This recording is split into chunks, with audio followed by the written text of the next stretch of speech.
அனைவருக்கும் வணக்கம். தொடர்ந்து ஆதரவளித்த ஒரு அனைத்து அன்புள்ளங்களுக்கும் மிக்க நன்றி. இன்னைக்கு ஒரு தீர்ப்பு வந்தது. எடப்பாடி பழனிசாமிக்கு சாதகமாக ஒரு தீர்ப்பு வந்தது. இந்த தீர்ப்பை பார்த்த உடனே எடப்பாடி பழனிசாமி அணியில் இருக்கிறவங்க எல்லாம் பார்த்தீங்கன்னா பட்டாசு வெடிக்கிறாங்க, இனிப்பை கொடுக்குறாங்க, கொண்டாடுறாங்க, எல்லாம் பண்ணுறாங்க. இது யார் யார் போட்ட வழக்கில் இந்த தீர்ப்பு கிடைச்சது அப்படிங்கிறத கூட பார்க்குறதில்ல. மொத்தத்தில் எடப்பாடி பழனிசாமிக்கு ஏதாவது ஒன்று சாதகமாக வந்துருச்சுன்னா உடனே கொண்டாடுறது அவங்களோட வேலையாக இருக்குது. ஏன் இப்படி அரசியலில் எதுவுமே தெரியாமல் இருக்கிறாங்க அப்படின்னு தான் தெரியலை. இப்போ சூரியமூர்த்தி அவர்களும் போட்ட வழக்கு தான் அவங்களுடைய அதிமுகவுடைய பொதுச் செயலாளருக்கு எதிராக தொடரப்பட்ட வழக்கை தான் இன்றைக்கி தள்ளுபடி பண்ணியிருக்காங்களே தவிர, ஐயா ஓபிஎஸ் அவர்கள் போட்ட அந்த பொதுக்குழு சம்மந்தமான வழக்குகள் இருக்குது பார்த்தீங்களா, அது இன்னும் நிலுவையில் தான் இருக்குது. ஐயா ஓபிஎஸ் அவர்கள் அதிமுகவில் நீயா நானா அப்படிங்கிற ஒரு வழக்கு, அதிமுக யாருக்கு உரிமை கொண்டாடுறது அப்படிங்கிற ஒரு வழக்கு, அது உரிமையியல் நீதிமன்றத்தில் இன்னும் அது நடந்துக்கிட்டு தான் இருக்குது. அந்த வழக்கினுடைய தீர்ப்பு இன்னும் வரலை. இப்போ எடப்பாடி பழனிசாமி என்ன பண்ணார் தெரியுமா? செயற்குழு பொதுக்குழு கூட்டினோன்னா அதில் இருக்கக்கூடிய தீர்மானங்களை பூரா கொண்டு போய் தேர்தல் ஆணையத்தை கொண்டு கொடுத்தாங்க. தேர்தல் ஆணையமும் கொஞ்சம் அமைதியாக தான் இருந்தாங்க. உடனே எடப்பாடி பழனிசாமி நீதிமன்றம் போனார். நீதிமன்றம் போய் அங்கே தேர்தல் ஆணையம் எங்களை அங்கீகரிக்கணும் அப்படின்னு சொல்லி நீதிமன்றம் போனார். நீதிமன்றம் என்ன சொன்னாங்க, அவங்களுடைய எடப்பாடி பழனிசாமியுடைய அந்த டாக்குமெண்டெல்லாம் நீங்கள் அப்லோட் பண்ணலாம் அப்படிங்கிற மாதிரியான ஒரு உத்தரவு போட்டாங்க. தேர்தல் ஆணையம் என்ன பண்ணாங்க அப்படின்னா, எடப்பாடி பழனிசாமி என்னென்ன டாக்குமெண்ட் எல்லாம் கொடுக்குறாங்களோ அதெல்லாம் தேர்தல் ஆணையத்தினுடைய வெப்சைட்டில் ஏற்றி வச்சுக்கிட்டாங்க. அதில் அவங்க என்ன சொன்னது அப்படின்னா, நீங்கள் கொடுக்கக்கூடிய அந்த டாக்குமெண்டெல்லாம் எங்களுடைய வெப்சைட்டில் நாங்கள் ஏற்றி வச்சுக்கிறோம், அதில் எந்த விதமான இதுவுமே கிடையாது. ஆனால் இதெல்லாம் பார்த்தீங்கன்னா அதிமுகவுடைய மூல வழக்கினுடைய இறுதி தீர்ப்புக்கு இதெல்லாம் கட்டுப்பட்டது அப்படின்னு தான் சொல்கிறாங்க. தேர்தல் ஆணையம் எடப்பாடி பழனிசாமியை எந்த இடத்துலையுமே பொதுச் செயலாளர் அப்படின்னு சொல்லி அங்கீகரிக்கலை. நீதிமன்றமே பார்த்தீங்கன்னாலுமே எடப்பாடி பழனிசாமியை பொதுச் செயலாளர் அங்கீகரிக்கலை. அந்த சின்ன சின்ன தீர்ப்புகளை பூரா வாங்கி வச்சுக்கிட்டு இங்கே நான் தான் பொதுச் செயலாளர் அப்படின்னு சொல்லி எடப்பாடி பழனிசாமி ஆடிக்கிட்டு இருக்காரு. அந்த ஆட்டம் என்னைக்கு நிற்க போகுது அப்படின்னு தெரியல.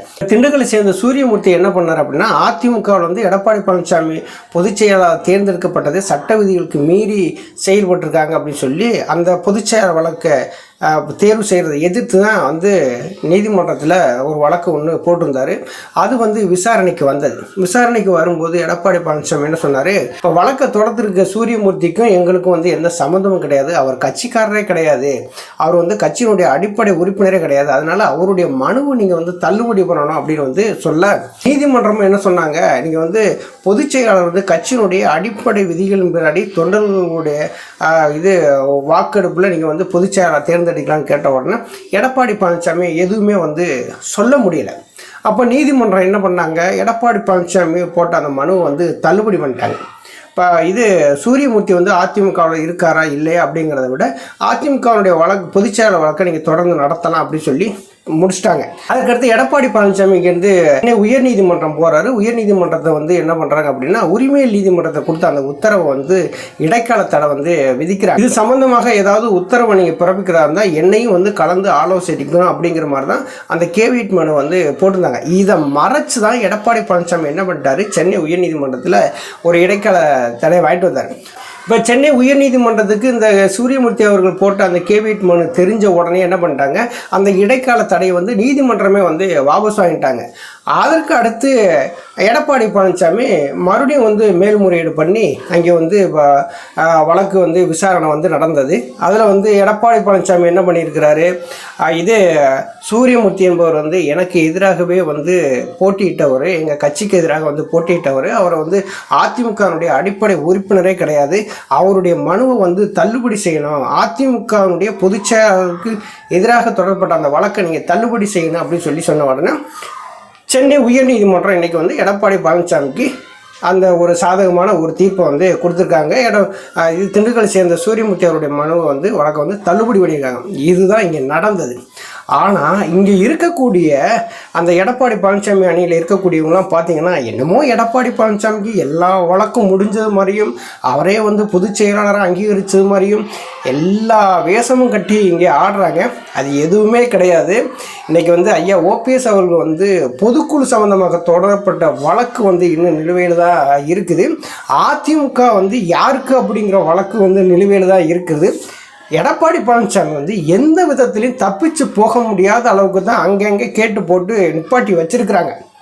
இப்போ தேர்தல் ஆணையம் வந்து எடப்பாடி பழனிசாமி என்ன பொதுச் செயலாளர்னு சொல்லிடுச்சா? இல்லை. இப்போ நீதிமன்றம் வந்து எடப்பாடி பழனிசாமி தான் பொதுச் செயலாளர்னு சொல்லிடுச்சா? இல்லை. இப்போ எடப்பாடி பழனிசாமி சுற்றுப்பயணம் போகும்போது கூட எங்கள் இரட்டை இலை சின்னத்துக்கு நீங்கள் ஓட்டு போடுங்க அப்படின்னு எங்கே சொல்கிறாரு? இப்போ எடப்பாடி பழனிசாமி நீதிமன்றம் தான் போகிறாரு. தேர்தல் ஆணையம் வந்து அந்த இரட்டை இலை சம்பந்தமான அந்த வழக்கை வந்து விரைந்து முடிக்கிறதுக்கு நீங்கள் காலக்கெடு வந்து நிர்ணயிங்க அப்படின்னு சொல்லி தான் எடப்பாடி பழனிசாமி நீதிமன்றம் போகிறாரு. தேர்தல் ஆணையம் என்ன பண்ணிட்டாங்க, அதனோட வழக்குகள்லாம் வந்து நாங்கள் விசாரிச்சுக்கிட்டு இருக்கிறோங்க அப்படிங்கிற மாதிரி அவங்களும் வந்து நீதிமன்றத்தில் வந்து சொல்லிட்டாங்க.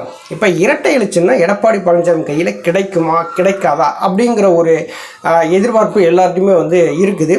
2026 டிசம்பர் வரைக்குமே அதிமுகவில் ஒருங்கிணைப்பாளர் இணை ஒருங்கிணைப்பாளர் அப்படிங்கிற ஒரு பதவிக்காலம் வந்து இன்னும் இருக்குது. எடப்பாடி பழனிசாமி காசு கையில் கொடுத்துக்கிட்டு செயற்குழு பொதுக்குழு கூட்டி இங்கே வந்து அவர் ஒரு தனியாக ஒரு பொதுக்குழுவை கூட்டி நான் தான் பொதுச் செயலாளர்னு சொல்லி தேர்ந்தெடுத்தாலுமே தேர்தல் ஆணையம் கையில் தான் இன்றைக்கி வந்து இரட்டை இலை சின்னம் வந்து இருக்குது. அவங்க வந்து தேர்தல் ஆணையம் வந்து அந்த சின்னத்தை வந்து யாருக்கு கொடுக்குறாங்க அப்படிங்கிறதா ரொம்ப முக்கியம். இன்றைக்கி ஐயா ஓபிஎஸ் அவர்களுமே வந்து தேர்தல் ஆணையத்திட்ட ஒரு எழுத்துப்பூர்வமாக வந்து கொடுத்துருக்குறாங்க. 2026 டிசம்பர் வரைக்கும் அதிமுகவுடைய ஒருங்கிணைப்பாளர் இணை ஒருங்கிணைப்பாளர் பதவிக்காலம் வந்து இருக்குது. அதனால் வந்து எடப்பாடி பழனிசாமி இந்த கட்சியுடைய கொடி சின்னம் இரட்டை இலை சின்னம் இதெல்லாம் வந்து பயன்படுத்தக்கூடாது, இது அதிமுக எனக்கே சொந்தம் அப்படிங்கிற மாதிரி தான் ஐயா ஓபிஎஸ் அவர்களுமே வந்து எழுத்துப்பூர்வமாக ஒன்று கொடுத்துருக்குறாங்க. தேர்தல் ஆணையம் எந்த விதமான முடிவுமே எடுக்காமல் தான் இருக்கிறாங்க. இப்போ இன்றைக்கி நம்ம பொதுச் செயலாளர் வழக்கை வந்து எடப்பாடி பழனிசாமிக்கு சாதகமாக வந்துச்சு, இதை திண்டுக்கல் சேர்ந்த சூரியமூர்த்தியுடைய மனுவை தள்ளுபடி பண்ணிட்டாங்க, வழக்கை தள்ளுபடி பண்ணிட்டாங்க அப்படின்னு சொல்லி சந்தோஷப்பட்டாலும் அது வந்து எப்படின்னா அவர் தனிப்பட்ட முறையில் போட்ட வழக்கை தான் வந்து உரிமை நீதிமன்றத்தை தொடர்ந்து அந்த வழக்கை தான் தள்ளுபடி பண்ணியிருக்காங்களே தவிர ஐயா ஓபிஎஸ் அவர்கள் போட்ட அந்த பொதுக்குழு சம்பந்தமான வழக்கு இன்னும் நிலுவையில் தான் இருக்குது. அதிமுக எடப்பாடி பழனிசாமிக்கு ஐயா ஓபிஎஸ் அவர்களுக்கு அப்படிங்கிற மாதிரியான வழக்குகளும் வந்து விசாரணைக்கு போயிட்டு இருக்குது. தேர்தல் ஆணையம் வந்து இரட்டை இலை சின்னத்தை யார்கிட்ட கொடுக்குறது அப்படின்னு சொல்லிட்டு அவங்களும் ஒரு விசாரணை நடத்திட்டு இருக்காங்க. இவ்வளவும் நடந்துகிட்டு இருக்கும்போது இப்போ எடப்பாடி பழனிசாமிக்கு ஒரு தீர்ப்பு வந்துருச்சு அப்படின்னு சொல்லி கொண்டாடுறது எந்த விதத்தில் நியாயம்? எங்குமே வந்து எடப்பாடி பழனிசாமி தப்பிக்க முடியாது.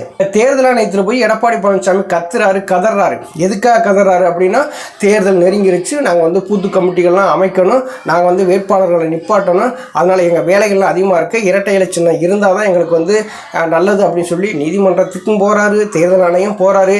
கடைசி வரைக்கும் இவர் அங்கிட்டு இங்கிட்டு அலைஞ்சிக்கிட்டே தான் இருக்க போகிறாரு. தேர்தல் ஆணையம் விசாரணை நடத்திட்டு இருக்காங்க. அது ஜனவரியில் வந்து அதுக்கான இறுதி முடிவு வந்து தெரிஞ்சு போயிடும். இப்போ எடப்பாடி பழனிசாமியே இணை ஒருங்கிணைப்பாளராக பொதுச் செயலாளராக அப்படிங்கிற டவுட்டே தேர்தல் ஆணையத்துக்கு வந்துருச்சு. ஒன்று தாங்க எடப்பாடி பழனிசாமிக்கு சாதகமாக இருக்கும். இப்போ பிஜேபியோட கூட்டணி வச்சுட்டாரா, அதனால பிஜேபியினுடைய சப்போர்ட்டில் வந்து எடப்பாடி பழனிசாமிக்கு அந்த இரட்டை இலை சின்னம் கிடைத்தாலும் கிடைக்கலாம்.